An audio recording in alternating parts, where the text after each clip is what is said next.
Quando a dona Marina, candidata a presidente da República, diz que ela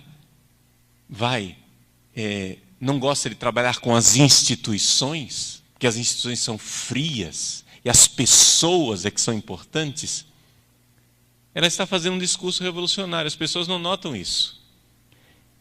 Elas não notam que, por exemplo, a Marina é tão vermelha quanto a Dilma, com a diferença que ela tem em clorofila.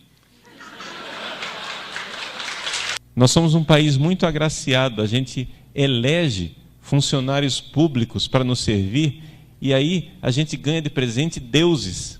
Eles acham que se eles passarem uma lei, abolindo a lei da gravidade, as coisas vão parar de cair. Eles acham que podem.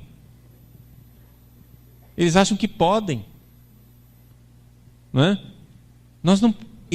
Alguém precisa dizer para esses senhores que há coisas que são imorais. Não é? A Marinha diz que é pró-vida, contra o aborto, e quer fazer um plebiscito. Eu concordo com o plebiscito do aborto se a gente fizer antes um plebiscito para votar se deve matar ou não o presidente da República. Ora, se você...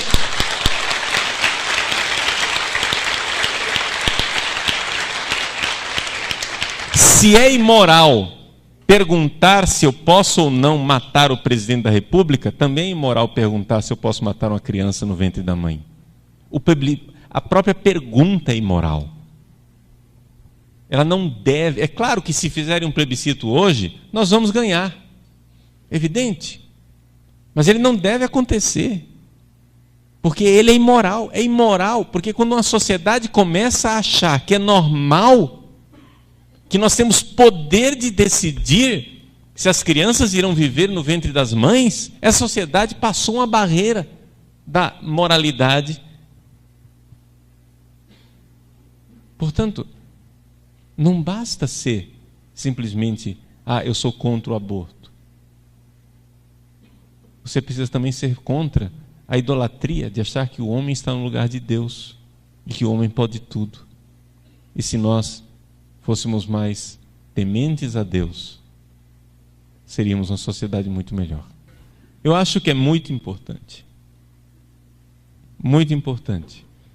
nas eleições que se aproximam, se você tem candidatos que lutam por esse movimento cultural, então não somente vote.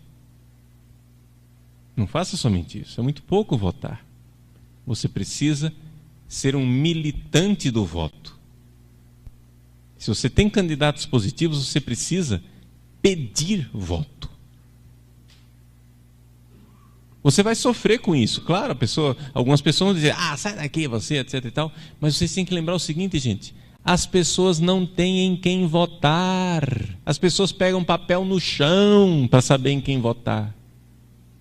E se você tem algum candidato válido, bom, no qual você confia, então seja um apóstolo do voto. E se você tem uma situação em que você não sabe absolutamente se escolhe entre Satanás, Belzebu ou Lúcifer,